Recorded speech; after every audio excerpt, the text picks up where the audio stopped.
SNCF face à la justice aujourd'hui. Le procès de l'accident d'Aigues-Versailles en Alsace s'ouvre. Ce TGV qui, en novembre 2015, avait déraillé. C'était le premier drame de ce genre pour une ligne à grande vitesse.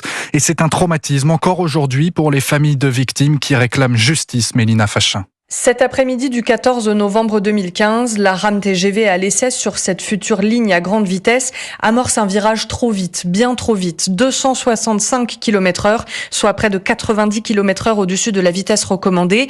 Le freinage survient 2 km trop tard, l'accident est inévitable. Le train et ses wagons basculent, heurtent un pont et plongent dans un canal en contrebas. Le bilan est catastrophique, 11 morts et 42 blessés. Pour maître Gérard Chemla, avocat d'une cinquantaine de parties civiles, le drame résulte d'une suite d'erreurs incompréhensibles. Dans l'équipe de conduite, on a des gens qui ne savent pas réellement calculer une distance de freinage. On a désactivé le freinage automatique qui existe dans un TGV. Et là, vous basculez dans la faute qui est plus humaine, qui est une faute d'organisation dans le groupe SNCF. C'est pourquoi la SNCF et 2 de ses filiales sont jugées à partir d'aujourd'hui, en plus d'un conducteur, d'un pilote et d'un cadre.